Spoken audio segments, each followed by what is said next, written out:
welcome to Friday Night Varsity Preview. I'm Rachel George, joined by Chuck Carey. We are here to look at the second round of the playoffs are upon us, and we have each picked a matchup of the week for the second round. I know yours is a pretty good 2A matchup. Who do you got? Well, it's Kinston and East Duplin, and they're playing in Beulahville. Should be an interesting game. Talked to one local coach, and he sort of wished that he wasn't playing so he could go watch this one. That's how good he thinks it would be. I think it is a homecoming, of course, for Battle Holly, who played at Wallace Rose Hill and coached at Wallace Rose Hill. And I think it'll be an interesting game because Kinston has played a very, very tough schedule, rallied last week to beat High Point Andrews and all.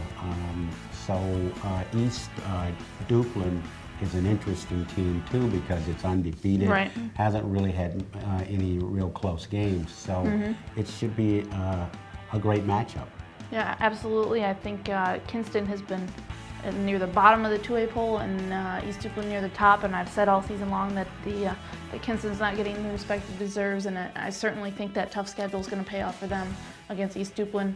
It's whether or not I think they can stop, the myriad of running backs that the Panthers are going to throw at them to try to gain some yards. So if they can do that, I think that, they've got a good chance of knocking off a 1 seed.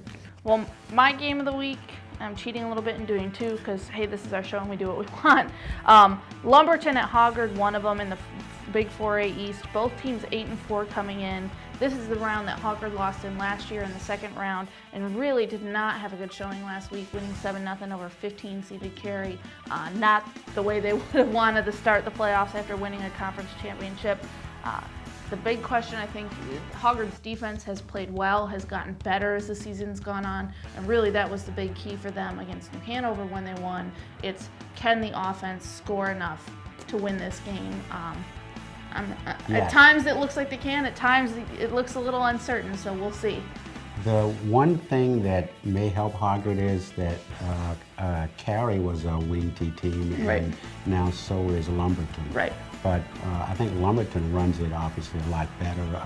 The coach for Lumberton, Mike Briel, is a disciple, you would say, of Jack Holly. So he knows the wing T very, very well, and I think Hoggard is going to have its hands full. Yes. My other game of the week, also in town in Little 4A, Pine Forest is at New Hanover. Trojans 8-4, Wildcats 9-3. How Pine Forest got there, if you want to read about, I'm not going into. Go to the blog, varsitynow.blogs.starnewsonline.com. Talking to Coach Kevin Motsinger now that they know their opponent, big plays are key. That has been New Hanover's weakness, and we've said the defense is so good, but the defense is great against the run and okay against the pass.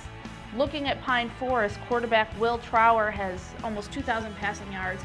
About half of those are to Tavell Williams. So Coach Kevin Motsinger says big plays are scared me to death, and rightfully so. The games that they've lost or have been close, that's what's done them in. Maybe a key for New Hanover is perhaps to play ball control, and if they can keep it away from that offense, maybe that gives them a chance. New Hanover is a very good defensive team, and they seem to put their everything on their defense, which I know the Hoggard game, they gave up a long pass, and that seemed to take a lot of starch out of them. Definitely key, and Chuck and I have been writing about it. If the Wildcats can win, it would be their 10th win, the first time the program has done that since 1992 when Trot Nixon was quarterback, so certainly would be big for them, but they've got a tough challenge here in the 13-seed Trojans. All right, let's take a look at the rest of the schedule. I'll just run down the list for you here. In the 1A East, number 5 Williamston is at number 4 Wallace Rose Hill. Both those teams 10-2. I think the Bulldogs have one player to be concerned with. Williamston has a running back who's gained about 1,800 yards. I think it's Cedric Mooney. So that would be the key. In the 1A West, number 9 West Columbus, 6-6 is headed to number 1 Mount Airy. Mount Airy's still undefeated, so a tough game there on a long road trip. Number 10 North Duplin, 5-7, has another long road trip after beating Cherokee last week. Will be at number 2 Elkin. In the Big 1A, James Keenan is the 8th seed, will be at number 1 Southwest Onslow. Southwest Onslow has not lost yet, so certainly a tough game for the Tigers. A good matchup, I think. Number 5, Aiden Griffin, 7-5 is at number 4, Pender. The Patriots 10-1, and traditionally they've been pretty good at getting to Thanksgiving week, so probably expect them to win that one. One of our upset picks my upset pick last week, Trask, number 14, will be at number 11, Gates. I think a winnable game for the Titans. We'll see if they can pull off 2 playoff wins in the season. In the 2A East, Whiteville is the 7th seed at 8-3, going on the road. Another long bus ride to number 2, Kill Devil Hills, First Flight. East Bladen, number 1 seed at home again, 12-0, will take on the 8 seed Lewisburg, which is 9-3. In the big 2A East, as you mentioned, Kinston, the number 9 at East Duplin, which is seeded number 1. In the big 3A, West Brunswick again at home, the 4 seed, and they'll be taking on number 12, Douglas Byrd out of Fayetteville. In the little 4A East, as I mentioned, Pine Forest will be at New Hanover.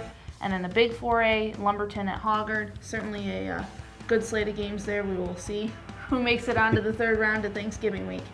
Yes, I think this is the one where you define whether you've had a really great season. If you can make it to Thanksgiving Day practice, then it means you've had a great season. That's right. Well, we will see which teams make it that far. Be sure to check back on Saturday as we recap all of Friday night's 2nd round action. But for this week, for Chuck Carey and myself, Rachel George, this has been Friday Night Varsity Preview on StarNewsOnline.com.